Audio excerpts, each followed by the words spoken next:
Today's guest is a US Air Force veteran with a background in intelligence and a degree in computer simulation programming. He's been researching unexplained phenomena across the world for nearly 30 years and is the author of multiple Amazon bestsellers, including A Walk in the Shadows and Travels Through Time. Please give a huge Koit welcome to Mike Ricksecker. Hi Mike, welcome to KoitCast. Thank you so much for having me, Koit. Really pleasure being here today. It is great to have you here, and I want first to say thank you ever so much for giving up your time and joining me at a time when we're going to be talking about time, which is amazing in and of itself. So let's start. Yeah. Yeah, very appropriate. Let's start with the old classic. Who are you? Where are you from? What do you do? All that good stuff. Yeah, absolutely. Well, my name is Mike Ricksecker. I was born July 21st, 1974. But I'm here in the States, Cleveland, Ohio area. Been involved in what you would call kind of the more of the paranormal, supernatural realm, and research in that area for about more than 30 years now. Geez, I keep dating myself. My first book, which was actually a mystery novel, was published 20 years ago, but I started steering more down toward my other passions from the fiction writing toward more of that research into esoteric topics and these sorts of things shortly thereafter. And it's been an amazing journey. 13 books to my credit right now. Got the latest one here on time travel called Travels Through Time. I've managed to get on a handful of television shows, which has also been wonderful. And just continuing to research, go out to Egypt. We run tours out there every year, Stargates of Ancient Egypt. And it's been an amazing ride. It sounds it. What would you consider yourself primarily to be then? Are you an author that branches into these other things, or are you the other way around now? Yeah, pretty much. I'm primarily an author who branches into these other things, although I do keep getting pulled more and more into the television work. And I've had a pretty substantial YouTube channel out there for over 10 years now, so I've done a lot of my own video work as well. And well, I am a filmmaker too, so I have a 6-part docuseries out there called The Shadow Dimension, and the follow-up to that will be out later this year. Awesome. One final question on this before we dive into your book, which is to say, do you get more pleasure out of the writing or the other side of things now? I still get more pleasure out of the writing. That's been a passion of mine since I was 7 years old. I've been writing since I was in the 2nd grade. And back then it was like little mystery stories. I did write some little ghost stories. And even, if you can imagine, for a 7-year-old, historic fiction. So that's quite random. I know. I find it fascinating at the moment. I'm speaking to a lot of guests and we're talking about chapters in lives, and people start out doing one thing and then find they prefer something else as they get older, it seems the natural course of things, but you're against the grain in that respect. Well, there still are chapters in life. So the type of writing that I'm doing right now is far different than what I had started off doing, which again was more in the mystery realm. And just, my life has taken a lot of different twists and turns. I wasn't expecting to be doing this much television as I am now. So when, and I'll just, let me preface it this way. And the social media has also created a whole other aspect too. And nobody really saw that coming 20 years ago.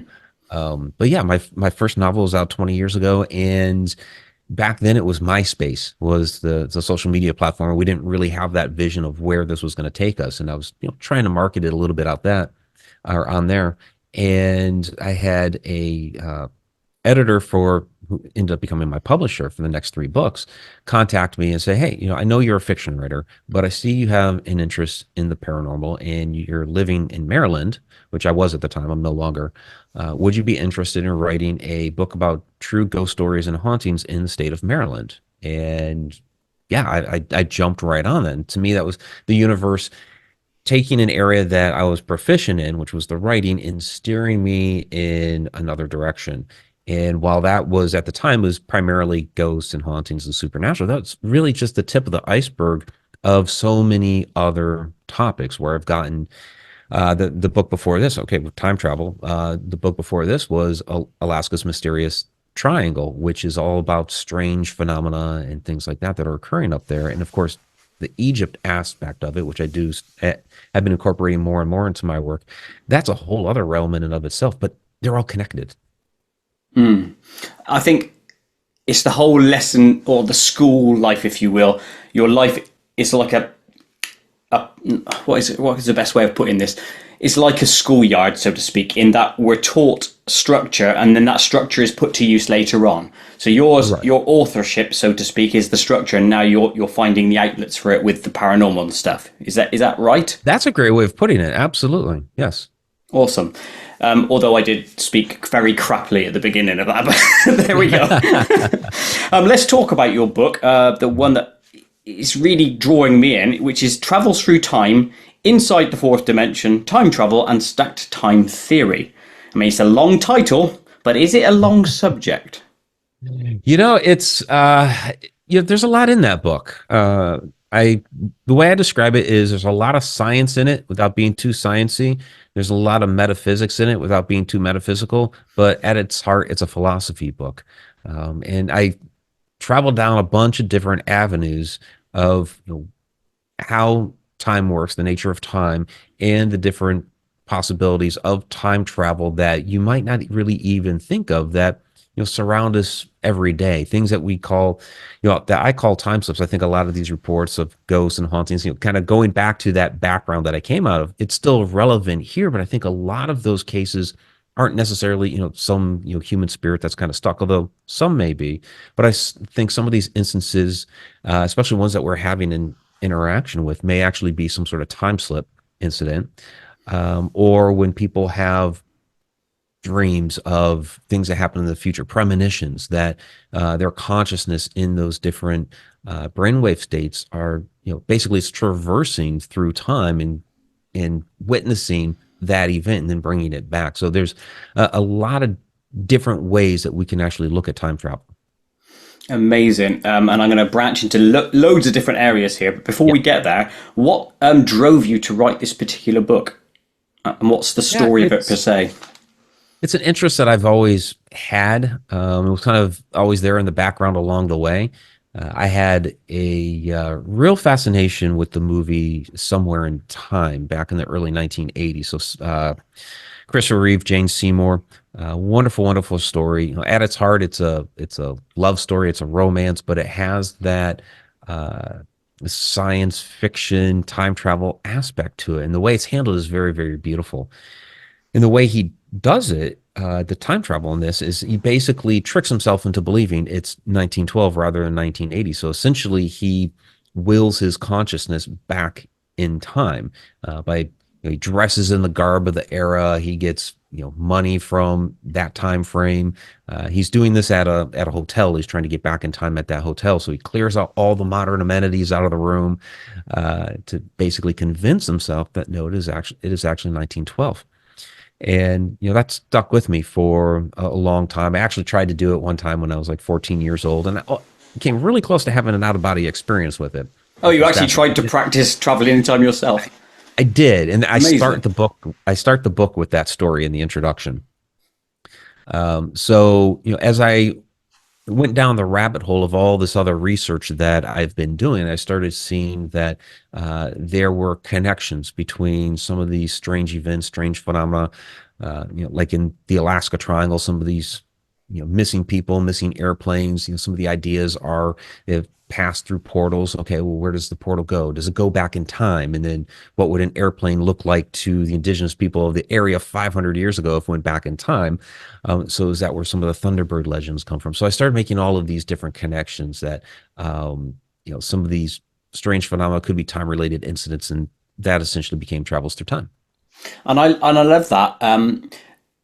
A number of people I've spoken to, you take Steve Mira, Barry Fitzgerald, et al., loads of different people, are all saying that the paranormal topic itself is linked, right?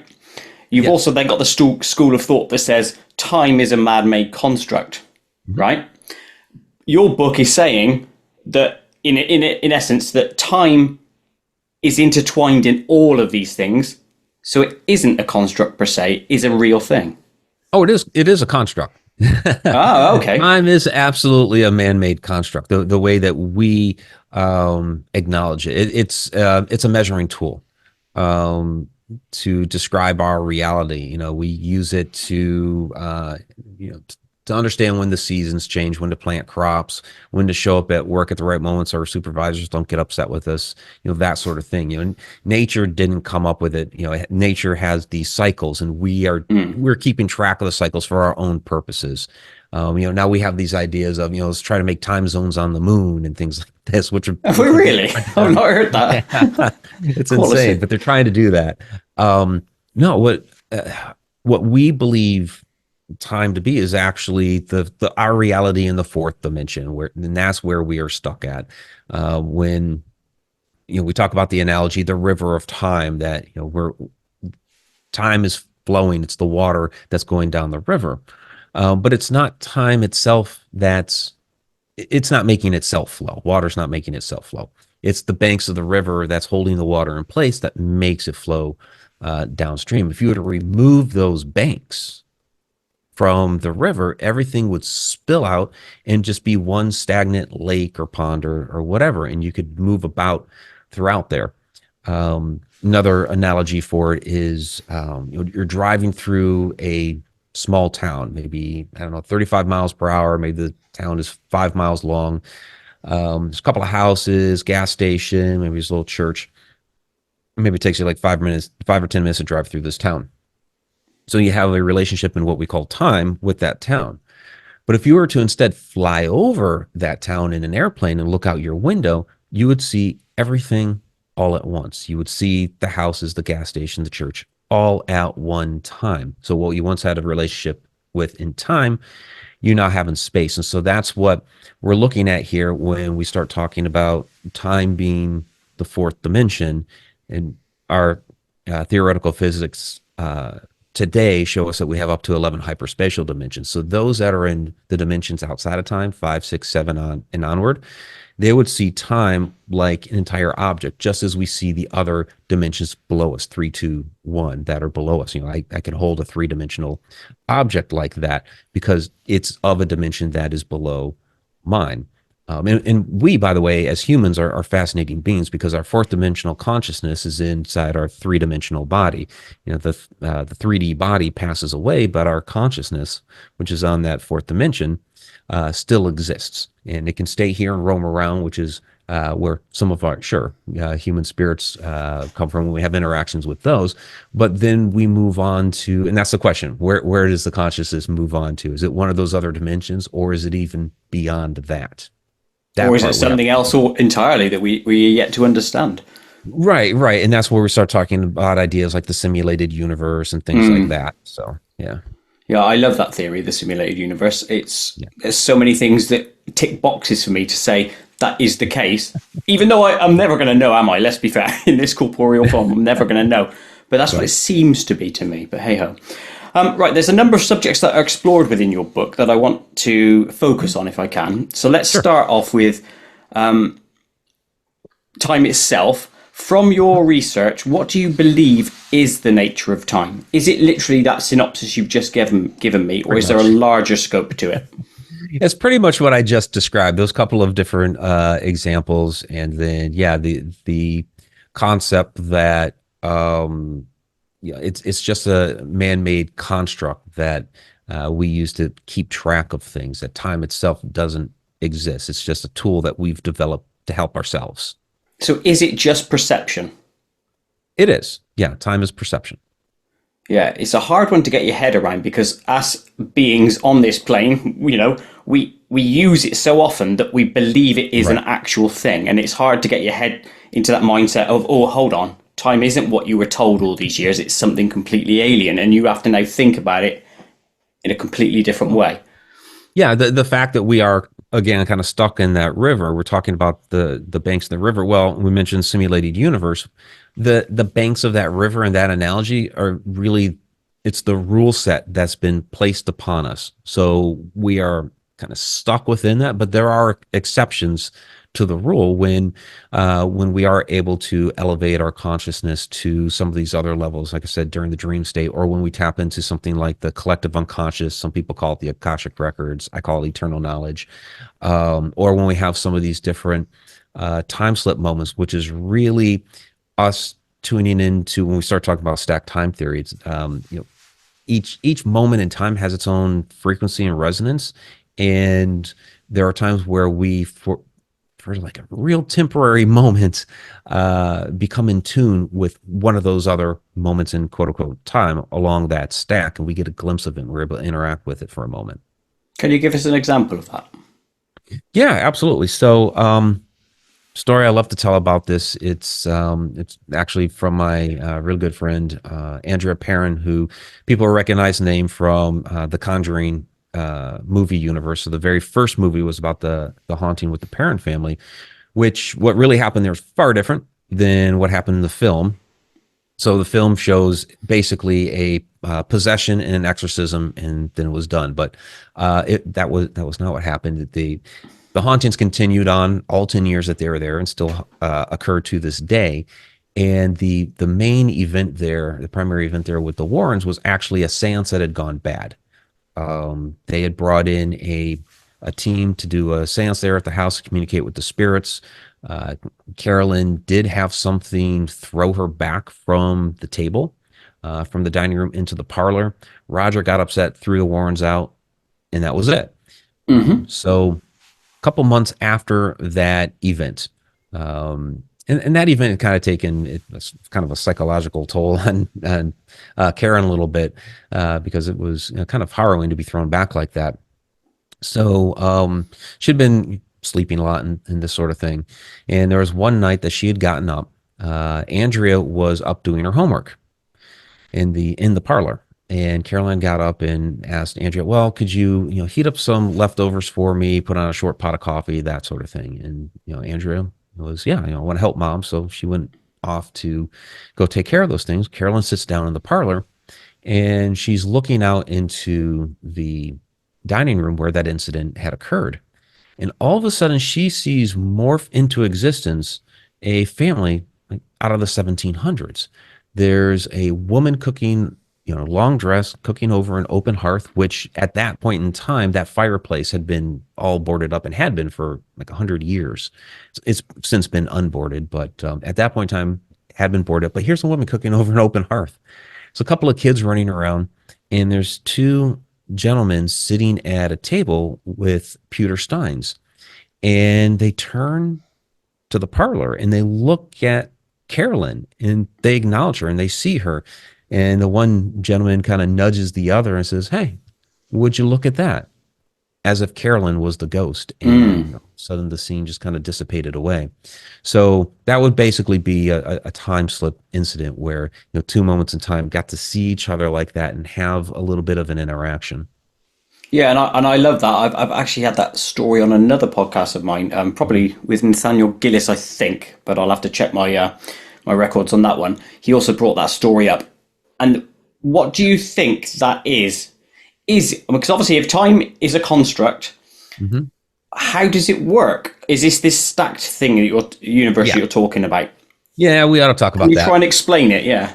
Yeah, so stacked time theory. So the idea that all time, we talked about from fifth, sixth, seventh dimension, all time from those dimensions would be seen as a whole object, just like we see whole objects below us.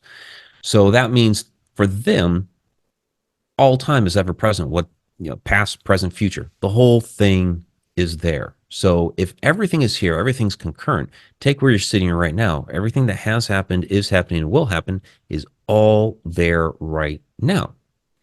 And so each of those moments, to me, is like a photograph in a very tall stack of photos. Makes sense. And on occasion, there are two of those moments because everything's frequency, energy, resonance, vibration. Two of those moments will resonate at the same frequency for just a moment. And that's when we'll get a glimpse of each other. And we'll have what we were just talking about, a time slip. So then that begs the question, what causes those frames or those pictures to vibrate at the same frequency? Yeah, what's the catalyst? And I think if we knew specifically how to tune into each of those frequencies, then we would be able to accomplish some real time travel. And then of course the trick would be, how to hold that. But I think we can look at some things as to, okay, what's aiding in these different things happening, what's aiding in those moments syncing up with each other, and specifically with the Conjuring house. What we can look at there is what's directly below the parlor, which is the well room. Now you can talk about sure, there's plenty of energy on the land and things like this. This was sacred Native American land and all that. But the room directly below the parlor is called the well room. And it's called that because there is still to this day an open well there with water in it. I don't use it to drink anymore, but it's still there. And then the construction of the room, the walls are made of limestone and they're capped with granite blocks. So this is really a perfect little power plant, both limestone and granite being fantastic conductors of electricity. So is the water in the ground, and it's a hole in the ground that's basically, tapping into earth energy, bringing it into this room. You have the conductive power of the limestone and the granite, just making a perfect little power plant back there. And many of the most significant incidents in that house are basically right above that well room. So we just talked about the time slip incident. The seance was right there above in the bedrooms. I talked a lot of times about, for one, seeing shadow smoke up there, but two, they had incidents up there where there'd be all kinds of strange paranormal supernatural activity going on. Andrea called it like being in a bubble, and it seemed like it would go on for 20, 30 minutes. And then they finally would subside and end, and they'd go downstairs and discover that only 5 minutes had passed. So a lot of strange things. And I've been to that house before, as filming the Shadow Dimension docuseries, and being in that room up there, I suddenly started getting super lightheaded. Had to put the camera down for a little while and take a break. And did you perceive time slightly differently there or not? My personal experience, I didn't perceive time differently there. I did get a fascinating photo, and I have it within the docuseries, of what I call an interdimensional phasing, because as you're looking at this photo there's a couple of rooms up there, and the foreground of the photo is completely still. But as you look through the doorway into the other room, now this building had been added onto over the years, so there's this really strange interior window that looks basically from one bedroom to the next. It had once been an exterior window, but it's an interior one now. So you have that, and you have a piece of wall, and then you have the doorway, and then there's another on the far wall of the room beyond, there's another window back there, which should be behind the piece of wall. However, in this photo, everything within that other room is shifted to the right.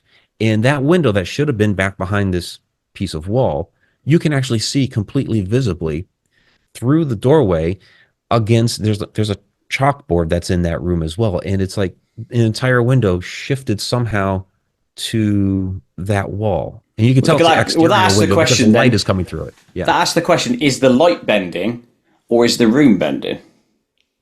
That's a good question, which something is bending in there for sure. But you can tell it is the exterior window because the sunlight is coming through it, but the whole thing is there. It's a really fascinating photo. That it is fascinating. You can see an energy signature within that room. So we've got this electromagnetic force or electrical force, whatever it is, that's coming up obviously through water and all those other things, probably ley lines and God knows what else, that's creating this, let's just call it a portal, for want of a better phrase or word, that allows us to see different frames in your stacked universe theory, which makes sense to me. I can understand it, and having spoken to all these other people, it all leads in this direction. So I understand how you come to your conclusions. Do you think that we can impact from A to B and B to A? Yes. Yeah, absolutely. So then my question would be on that answer, because you said it's all happening at the same time in my room right now. Does that mean if we then impact, there's more things happening in my room right now? Well, do you know what I mean? Every potentiality. There are plenty of things going on around you that you can't see or perceive right now. I mean, the human body, we can only see into a certain narrow band of the entire spectrum. We can only hear on certain wavelengths. So there's plenty of things going on around us right now that we just don't perceive. But the idea of that right now, yes, you could influence the past, that the future is influencing our current present. Yeah, that does happen, and I do have a fantastic story Go for for it. that. I'd love to I hear have a this. couple actually, but we'll start with the one that's the cutest. So uh, my fiance and I have known each other ever since we were in first grade, and we're in the library one day, and I hadn't had the school library, hadn't had much interaction with her up to this point. And I'm just looking through a stack of books, and all of a sudden she just lays a kiss right on my cheek, out of the blue, out of nowhere. And of course, I'm blushing, have no idea what to think about it. I'm just okay. What was that for? Um, and we didn't. And it's not like we were instantly boyfriend girlfriend, and that was the end of the tale. Um, we were in that grade together, fourth grade, seventh grade, and then in eighth grade, I moved away, moved out of state, and we'd had no contact for 21 years until social media, and we connect over Facebook and all that. And I was married at the time, she was with somebody, so it's not like we got together then. We just kind of caught up, hey, how you doing? How's life been? Every once in a while, our paths would cross, and we'd get together for dinner. And along the way, I asked her, what in the world was the thing with the kiss on the cheek in first grade? And she kind of shrugged and she said, I have no idea. Just something told me to kiss your cheek. Okay, sure. So a couple years ago, I was hosting a tour to Ireland, and she decided to come along on the tour. We were both single at the time, and we hit it off, and boom, we got together. So when we got back to the States after that tour, we decided to go back to our old hometown, check out our old haunts, including the school, which now that school is a part of the university. They use it as a performing arts center. So we're just walking around the perimeter, looking through windows, and hey, there's where we sat here, and there was fourth grade, that sort of thing. We get to the school library, and we're looking at the window. They've refurbished it into some sort of music center or something like that. But we're pointing over the spot. Hey, that's where the kiss happened. And all of a sudden she starts yelling through the window, kiss him, kiss him. And, we're laughing. We think it's funny and kind of silly. But as we were driving away, it just kind of dawned on us, wait a minute. She said something told her to kiss my cheek. So was it her, 48-year-old self calling back across time to her 6-year-old self to kiss my cheek? And that's what she heard, that energy, that vibration that carried itself back from one point in time to the other for that event to start. And so it's paradoxical in nature, which happened first, right? But I like that's it. the nature of the universe. Yeah. Yeah, because it gets you thinking deeply. Did you impact it? Here's a Right. question for you then. Did she audibly hear it, or was it just in her head, I need to? That's a question that I've posed to her, and she's not sure. I mean, she was 6 years old, so she can't quite recall if something was audibly or something that was in her head. But in either case, it would still be a message transmitted Yeah, across time, whether it was audible or or just not. you can interpret the vibration of it. Yeah. And here's the next question then. Have you expanded it out further to say what prompted you to shout back in time at yourself to kiss you? Was there a voice then at that point as well, or was that just her pissing about, having a laugh? Right. I'm sorry. Run the question by me So when again. she's outside the Mhm. window looking in, Yeah. calling to herself through time to kiss you, what did she hear a voice Oh. then as well, or is it just being silly to prompt? No, she was just kind of being silly at the time. Yeah, she wasn't really thinking anything of it other than we're kind of in the moment, and yeah, she was just being playful at the time with that. Yeah. Because you could think this then, couldn't you? In the future, say another 20 years, you go back Mhm. again and she's across the playing field shouting at herself through time to shout back again through time. Do you There know what I could mean? be So how something stacked like are we that. taking Yeah. it? Yeah. Yeah, exactly. But I've had cases in which and when I was doing more of paranormal investigations where I'm walking into a room, and this was at it was an old restaurant called Johnny V's, Muskogee, Oklahoma. We'd actually finished the investigation. I think that's kind of a thing too, is, there's so many things that we try to make happen and they don't. And it's like those moments when our guard is down and the strange things happen. Um, But yeah, I was just doing a last photo sweep of the restaurant. A couple guys out in the bar area, a couple out in the front restaurant. Nobody's near me. I walk into the kitchen. All of a sudden, I see this like little wispy shadow just dart right across the room, and you heard this boom, bang of it hitting. It was a little side door, a little metal flimsy door that for waiters and waitresses carry large trays of food Mm-hmm. through.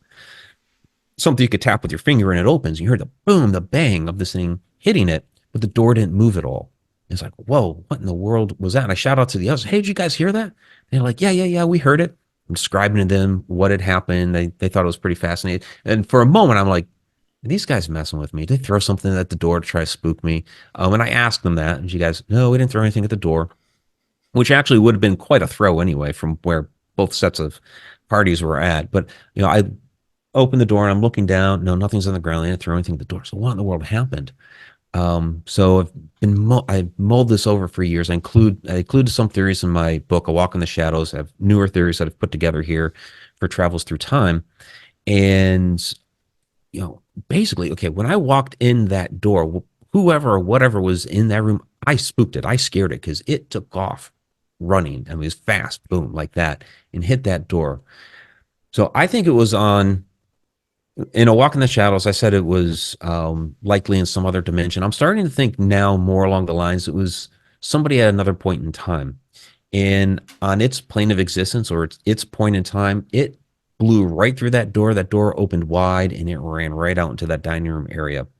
And I didn't see that, of course, because I had my door on my point in time.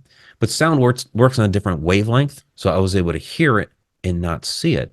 Mm. So then, if we're going to go down that route, okay, if it's another point in time, was it another point in time in the past, like 5, 10, 20 years ago? It's operating at a restaurant. Is the reason why we were there investigating because somebody 10 years ago had seen a ghost or an apparition walk through the door, got spooked, and took off through the dining room door? Were we the reason we were investigating that I night? know. You're the Yeah, instigations of your own investigations. that's right. That's Exactly. weird. Here's the thing with that, right? If it is from the past, you could then look for stories or written accounts of you being that ghost at that point. Right. But then could it also be the other way around? That you are a ghost for somebody in the future and you'll never This is true find that too. part out? Yeah. Yeah, it could be the other way around too, that we could be the ghost for somebody in the future. And that was so I mentioned I don't do a lot of investigations anymore, but I still do a couple.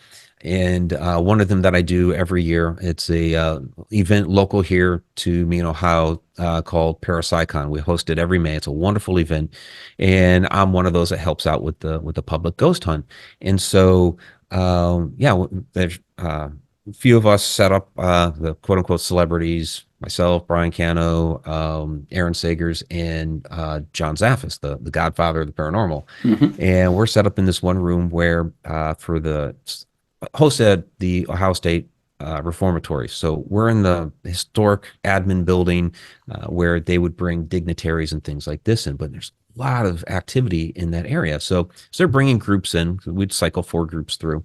So they're bringing groups in. One of the things that we would talk about is, keep in mind, because they wanted me to talk about the time travel stuff, keep in mind that, as you are investigating here, sure, you are, for the most part, you've been trying to converse with people from the past, but keep in mind that as you're doing all of these things here to try to investigate, that you may actually be talking to somebody in the future, which is why one of the questions that I always throw out there during an investigation is, what does the room look like to you?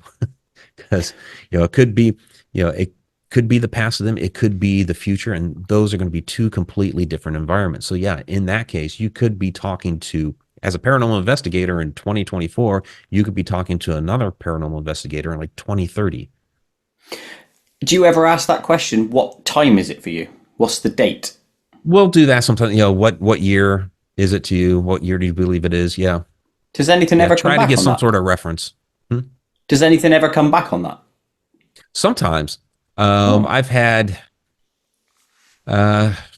what was it? It was Mineral Springs Hotel, Alton, Illinois. A number of questions that we were getting answered, like where are you from? St. Louis. How old are you? 33. What year is it? We got like 1920. Yeah. Yeah, it'd be interesting to find out if anyone on an investigative basis has ever heard somebody say a date from the future. Because Right. I Yeah. imagine everyone's always said a date from the past. So that's the big thing, isn't it? To try and find that out. Right. Or you hear a number and you automatically assume it's from the past. So if you heard I don't know, if you heard the number 30, okay, a lot of what year is it? 30. A lot of people might think, oh, they're probably talking like 1930, or if the building's old enough, 1830 or 1730, something like that. And a lot of times that's where the questioning will start to go. Do you mean 1930? Do you mean 1730? But people will rarely ask, do you mean 2030 or 2130? Because it could be those.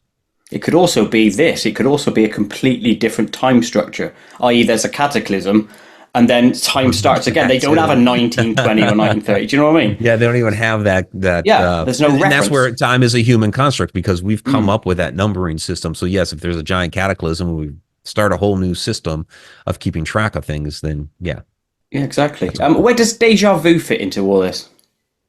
Yeah, deja vu fits into well, a couple of different areas. One, like we were talking about at the very beginning briefly, the idea that premonitions are actually your consciousness moving into another point in time. And when we sleep, we do enter into these different brainwave states, and your consciousness can become free floating and move to these other points in time and bring that information back. Um, basically as like a dream. So deja vu in some cases are little snippets of what we might think is like a dream sequence, but is actually getting a glimpse of another point in time. Because if you think about it, even with regular dreams, a lot of times we can't fully remember those. We just might remember a small piece, that sort of thing. So same thing with some of these deja vu moments. It's a little piece out of a what we usually might think of it as a dream, but it's really a premonition. Oh, this seems familiar. But there are some cases in which, since all time is concurrent, and if you believe in the concept of reincarnation, that we come back here and we start these other lives, that we've had past lives and we have future lives that are going to happen. If all time is concurrent, then yes, that would mean every single one of your lives is right here, right now. And if we talk, simulated universe, yes, your consciousness would be projecting into all of these multiple lives. So if you happen to walk into, we'll say it's I don't know, a historic building that's a couple hundred years old that maybe you had a past life at, you could be standing in a room right now with yourself at another point in time. And that's why I feel so familiar, because you are there right now twice. If you think about that, that's proper mental, isn't it? Because you could be standing on the exact same point at Uh-huh. 20, 30, for, infinite number, on the exact same point on the Earth in different time zones. You know what I mean? Two Yeah, hundreds of you or whatever. That's freaky. And then, is that what is the catalyst for deja vu? Yeah, it could be. it's Yeah. proper weird. I want to ask a quick question about your stacked theory. Is Mhm. it your idea, i.e., did you come up with that overall premise? And if so, what inspired it? Yeah. So I'll put it this way. I came up with it on my own, but it's not entirely original. Okay. So 20, 25 years ago, I was thinking of a lot of these different concepts as I was, um, you know, doing paranormal investigations, researching supernatural activity, and it did dawn on me that it could simply be that time doesn't exist, time is all here right now, and then what would that look like to us interacting with these different spirits? Could we be interacting with people from the future? All of that. So that's where I was like, I don't think time really exists. And so I started playing around with those ideas. Um, then started doing some research and discovered, oh, well, I'm not completely original on this, because Albert Einstein had his idea of the block universe, which is really the same thing that he's talking about. Everything being all here at one time. Where I've taken it a bit further is when I start talking about time slips and those moments resonating at the same frequency and that sort of thing, and being able to interact with these other moments. He didn't really go down that road with it. Was there a specific point, like in the films, right, where you see a main character, you'll look over and you'll see a red car and he goes, it sparks an idea. Did you see like a stack of books or a stack of photos or anything that then became the catalyst? That's a good question. Yeah. How did I relate it to photos? Yeah, because I've been using that analogy for years and years and years. Um, I to me that's the imagery I just had in my head. I think maybe just looking back at maybe it was when I was doing part of my research when as a paranormal investigator was doing a lot of historic research. That was kind of my function within the team, within the group. And so a lot of times I'd be diving through old photos. And something that always fascinated me was, finding old photos, two different, maybe they're 50 years apart or something like that. And it's the same room, almost the same angle, and just, seeing the variations in it. So that's probably where I made that connection to photos. Yeah. It's another thing I'm incredibly fascinated in is these nudges at points in our life. And that's why I asked that question. Was there a nudge that made you go, oh, it's over this way? And then it led you to your theory. Yeah. But yeah, hey. Let's talk about time travel as an actual doorway from one frame into another. Can we walk from one into another, or is it just looking into another? Yeah, I know people want the actual, physical, let's move from here to there. And I think that's going to be more of a challenge to get the physical body there. Because that's, again, it's a third dimensional body. Our consciousness can become free floating, and that has a much, that will have a much easier chance of being able to purposefully move around.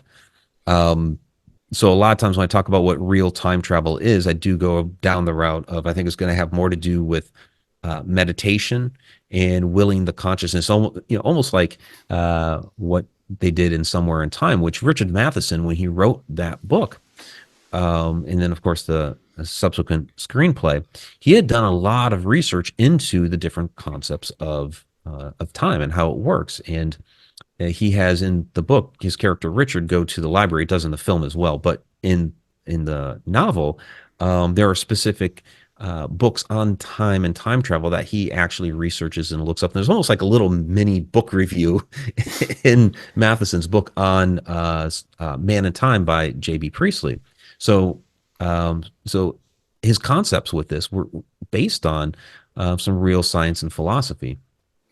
And so, that idea of being able to will the consciousness there seems to make more sense. And I think where technology will come into play with this is we've been talking about, time slips and two of those moments, syncing up with each other, really. But then then they unsync and we only get a glimpse of it. So I think technology could help us in keeping that synchronization intact so we can have some of these longer experiences. Now, that said, we were talking, consciousness and having that difficulty, physically, you would still have an impact on the past or the future because you're having that interaction together, even if it's not a full physical form, if it comes off more as, ghostly or apparition like or that sort of thing, you're still having an interaction with those other moments in time. It can definitely have an impact. That's like that film Frequency, isn't it? I think is it Dennis Quaid when he's talking to his son or his dad in the past via the radio? Do you remember that one? Yeah. So maybe that's what it is then. Yeah, it's just communication, but the consciousness going there or whatever, or seeing through that portal rather than getting a physical body across, which is what most people think when they think time travel, isn't it? Right, and I understand the desire to want to do that and be able to actually walk around and experience it, and maybe we'll get there one of these days. Our theoretical physics will throw things out there like, we could build a machine, but we'd have to harness the entire energy of the sun into the machine, which would destroy the planet, or doing things like, we'll slingshot ourselves around a black hole because black holes bend space and time, except for the fact that our closest black hole is over 1,000 light years away, so we're not getting out there anytime soon. And even if you didn't pass it over to the event horizon and get sucked into the black hole, just the gravity around a black hole to even try to slingshot yourself would stretch you out in a phenomenon they call spaghettification, would essentially destroy you and your craft anyway. So these are ideas that are just not feasible. Well, let's not do that one. Let's just do Let's the not. Star Trek 4, The Voyage Home, where they just go around the sun and slingshot. Let's just Yeah, do let's that just one. do that. Of course. It's much safer.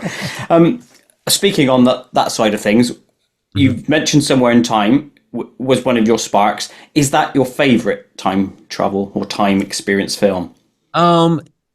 It is. I'll say that that one's my favorite. Another one that I really like, and I think they were pretty spot on with a lot of the different concepts, is Interstellar, which most of that movie is, a fantastic space odyssey, and a kind of hint along the way that there's a time travel component to it. I mean, they're talking a lot, of course, about relativity, and there's issues with time when they go down to some of the different planets and things like that. But then it gets really heavy-handed toward the end when he actually ends up inside what we call a tesseract. And you have the Marvel universe that's taken a glowing blue cube and called that a tesseract, and it opens up portals to other locations and other points in time. It's like, yeah, that's not really what a tesseract is.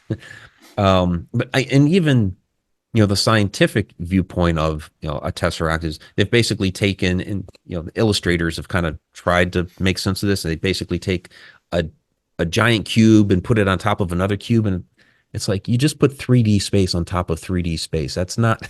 But there's no way we can pictorize it, I suppose. That's the thing, is we don't Yeah. have the geometry to really do it, so we get heavy-handed in these things. But I thought Interstellar did a commendable job of trying to interpret what that is. And so when he's inside what they're calling a tesseract, you see an infinite number of variations of his daughter's bedroom, all different moments in time. And the daughter's bedroom is basically a cube, and they're all connected via these strings. So kind of harkening back to the idea of string theory. But as he's inside there, yeah, he sees every single moment of his daughter's room. Time there is infinite. It is all there. And he needs to, figure out the right moments to be able to communicate back a message to those other points in time. He has to find the right ones. And since he has a connection to his daughter, he knows which points to do that at. But I thought they did a nice job of trying to represent that concept of every moment in time being accessible. I agree with you. I like the film, and it also harkens back to what we were talking about in that he was the ghost to his daughter in that one, wasn't he? Yeah, exactly. Yeah, so it's all connected, very much so. What did you think about that film, About Time? You've seen that one? About Time. I think it's don't called think About so. Time. Bill Nighy, where he's got cancer and he goes back, I think his son, or he goes back through the wardrobe into time. Okay. Look it up. It's an I haven't amazing seen that film. one. You I'll will look that one love up. that Yeah. one. Okay. Where do extraterrestrials, abductions, and time loss come in? Yeah, so a lot of these extraterrestrial time loss cases, I mean, you have like Betty and Barney Hill, Travis Walton, a lot of these other ones in which they're taken somewhere and they lose time. Now, some of it that could be maybe they the time that they spend somewhere, or maybe they get knocked out when the experiments are going on. They're probably going to lose some time there. But in a lot of cases, you hear it seemed like I was only gone for 5 minutes, and it's like 5 hours, or like Travis Walton, it was 5 days. He thought it was the same night that he had gotten abducted. And it was 5 days later. So what's happening when they're being taken into these ships or these other locations? Well, I believe a lot of, not every single one, but a lot of these extraterrestrials are using some sort of mode of interdimensional travel, because using our own native Newtonian physics, where we just take a bomb and strap it to ourselves and launch ourselves into the air. Um, it's not really conducive to long-term space travel. I mean, the Voyager satellites, I mean, they've been out there 50 years, and they're just past the edge of our solar Mm. system. Well, that's a person's lifetime. So that's not really conducive to long-term space travel. So they're going to have to come up with these other methods, and they may have figured out how to do this interdimensionally. So if they're pulling people onto these ships, and okay, if they're doing experiments or whatever they're doing with them, um, if it's in another dimension, well, again, we've been talking about time is the fourth dimension, fifth, sixth, seventh. I see time as a regular object. So what we perceive as time is going to work very, very differently in these other dimensions. So yeah, it makes complete sense that in a UFO abduction scenario where they're taken to this other location that is likely some other dimensional plane, yeah, the concept of time there is going to be very, very different than the way it actually operates here on Earth. So it could be, in our reference, weeks there, but a second Mhm. here, or Yeah, we're or vice versa. instantaneously. Yeah. Oh, Yeah, yeah. Exactly. It's weird to think about and get your head around these things. yeah, I have a absolutely. question that's sparked into my head that I'm going to ask you. It's about the investigations earlier. You said about that thing hitting the door, and then you Yeah. said, "Who's pranking me?" sort of thing. That's one of your first things you go to. Is there an unwritten rule amongst investigators that you don't prank each other because you don't want to muddy the waters? Yeah, you're not supposed to do that during an investigation, but at that particular point, we had essentially concluded the investigation. Ah, So okay. yeah, you're kind of fair game at that point. Um, and I told them I'm doing a last photo suite, but they were off on, having their own conversations in two different parts of the restaurant. So they weren't even really even that close. Like I said, I was a baseball player growing up, and for me to have made that throw for either one of them, that would have been a pretty good throw on my part. Yeah, definitely something weird going on. Which leads me to the question I ask everybody. What strange things have happened to you? Besides those things you've just raised, is there something really sticks out for you that you think, what the hell? I mean, there are so many. I mean, I'm an experiencer going back to when I was an 8-year-old child. Huh. Um, that in that first experience, so this is interesting. So that first experience was with what we would traditionally call a shadow person, because I woke up in the middle of the night and there's this tall, dark being standing in the corner of my room. I'm only like 8 years old. So I'm not thinking shadow person or anything else other than, uh, I'm thinking somebody broke into the house, Hmm. and they're either there to rob the place or to kill me. That's where your mind goes. As an 8-year-old, I've seen enough movies and television shows, right? So I'm trying to scream. Nothing's coming out of my mouth because I'm just too terrified. But the thing approaches my bed, leans over, staring into this blank black face. There's nothing there, no eyes, no nose, no mouth, nothing. It then grabs me by the wrists, crosses my arms across my body, and runs off down the hall. By that point, I found my voice, found my legs, ran off screaming in my parents' bedroom. They're trying to console me, calm me down, trying to tell me I had a bad dream, but I knew I hadn't had a bad dream. I'd been awake for this whole thing. So, and that was just a one-off. It was the only time that incident ever happened at that house. I would never call that a haunted house. And then, yeah, ended up moving from there in eighth grade. Um, so as a paranormal investigator for many years, this is my shadow person story as I start to get into that realm and do some research into the realm of shadow entities. A number of people that I talked to over the years within that community, started having some alternate ideas, which were kind of interesting. I had two people suggest that maybe whoever it was thought that I was dead, that it wasn't trying to do me any harm. And even thinking back on it, it's like I wasn't actually harmed. It was just, spooky crazy. It did touch me, but it didn't actually hurt me. So I had a couple of people suggest that maybe it thought that I was dead, was putting me to some sort of burial pose, like Crick and Flail out of ancient Hmm. Egypt. It was like honoring me and then got out of there. I was like, okay, that's an interesting thought. Maybe gave me some alternate ideas to work with. So a few years ago, I had a hypnotic regression to look further into this. And I got to see a past life, which was great. But when we got to that specific moment, this hypnotherapist was actually able to channel this specific being. And I got to Whoa. see, yeah, it was really fascinating. And I got to see the entire incident from the perspective of the being. So it was like, now I'm standing in the corner. I'm able to look down. And it was really weird because I'm essentially in this hypnosis session looking down at my little 8-year-old self, which is kind of bizarre. Um, and I could kind of think and feel as the being was thinking and feeling. So when it realized that I could see it, it was surprised because it thought it was going to be invisible to me. And then secondly, it felt bad that it was scaring me. So so what it was doing when it did that crossing of the arms, it actually came up to me. It was trying to put me like a little bit of a self hug, and then I could see from that perspective it patting my wrist, which I hadn't seen as a little kid, but I could see from this new perspective. It was like patting my wrist, like hey, it's okay. And they got out of there so it would stop scaring me. A really, really different perspective. But the hypnotherapist, of course, is following up on this whole thing and asking questions like, okay, who who are you? Why were you there? What are you doing? All those Mm. sorts of things. Where are you from?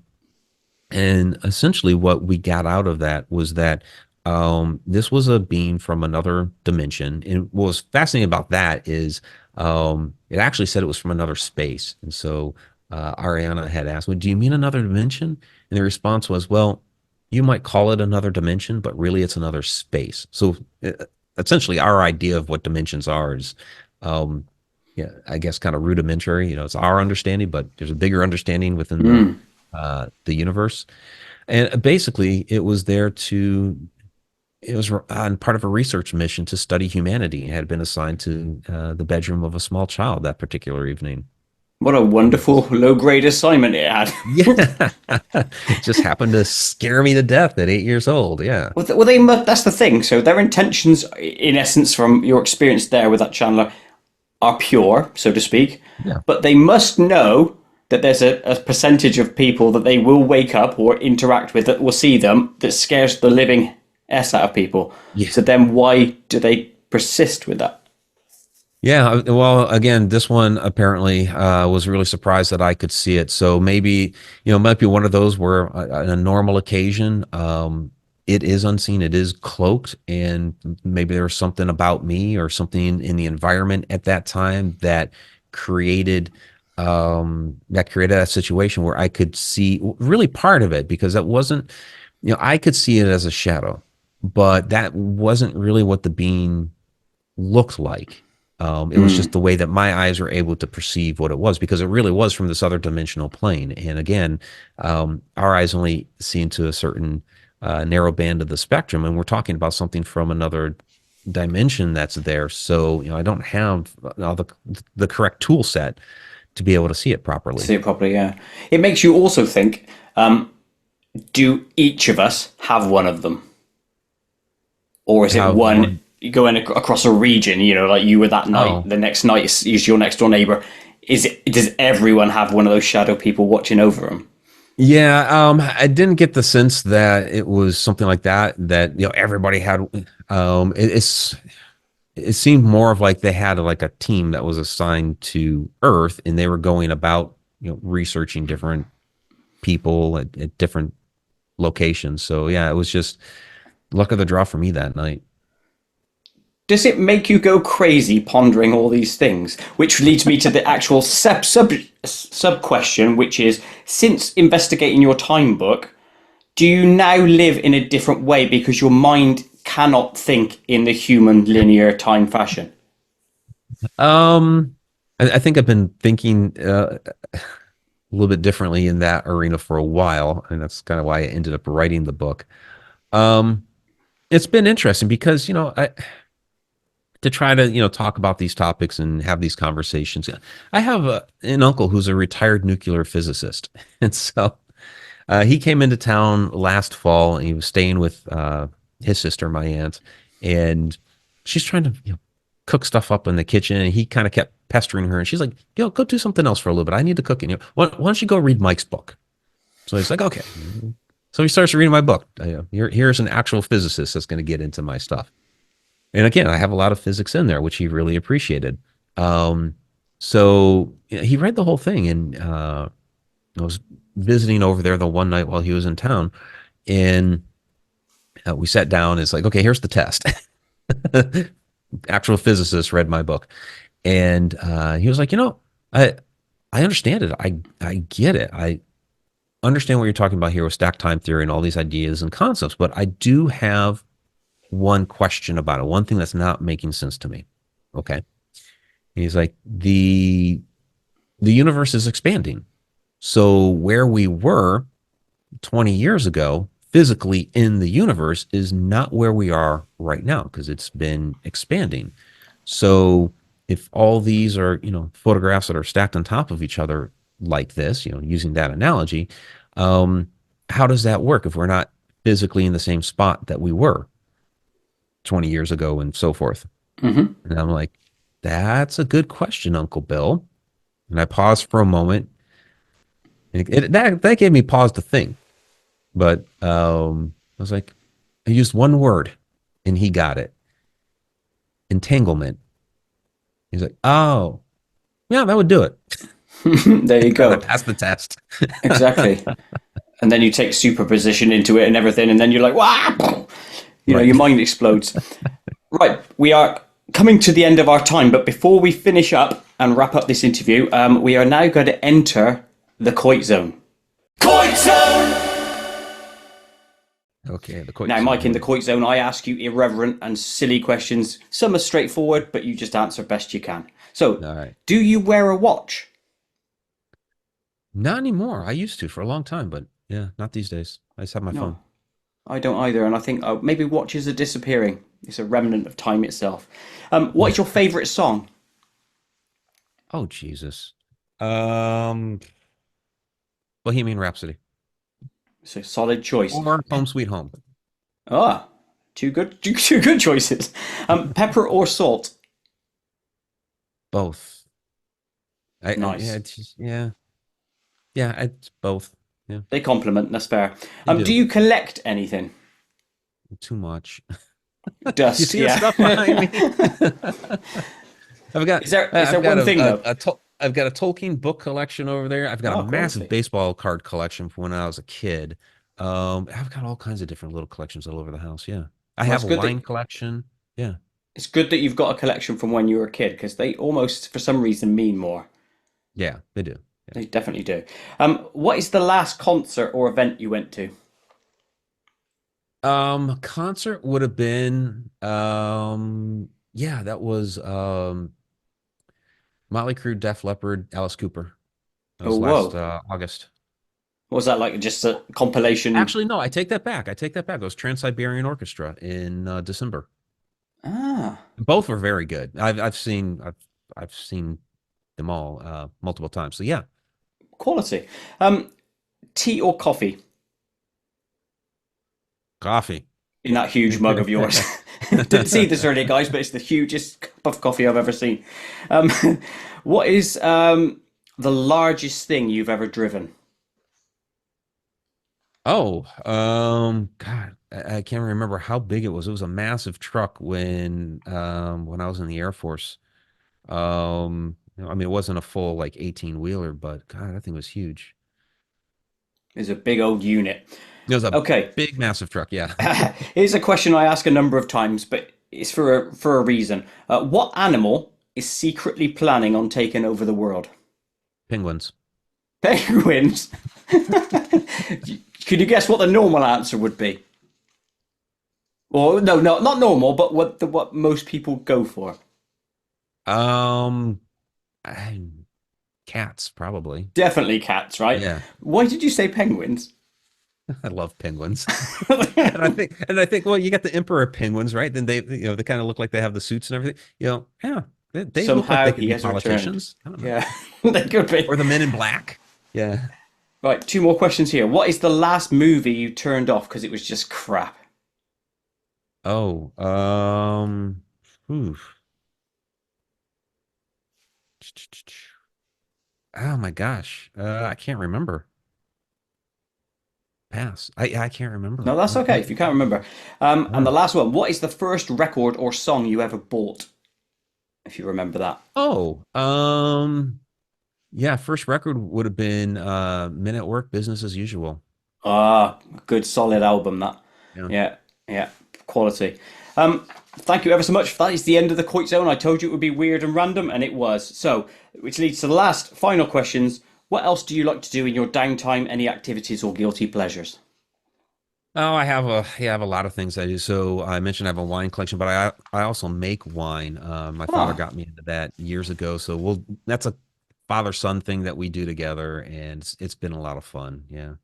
I watched a TikTok video the other day where a woman had wine and she uncorked it, and because it fermented badly or whatever, it just spurted onto Oh. the ceiling. Has that happened to you? I've had a couple bad ones. I've never had one spurt onto the ceiling like that. But yeah, you have to be really careful. You have to sanitize everything because otherwise you'll have it turn into vinegar or go bad or something like that. Hmm. So yeah, you do have to be careful. Quality, which leads to the last question. What are you currently working on? What is next for Mike? Yeah, working on the latest book. So that this one is on Stargates. It's the second in the Connecting the Universe series.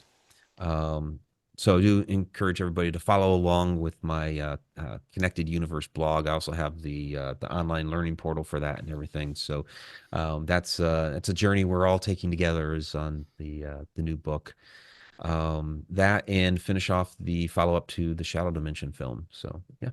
Awesome. Thank you ever so much. Guys, if you like what you've heard today, check out all the links in the description. Links to Mike's socials, sites, books, everything is there. So go and check them out. Some quality information coming your way. Mike, thank you ever so much for your time. It's Thank been you, Koit. much Appreciate it. appreciated. Goodbye, everyone.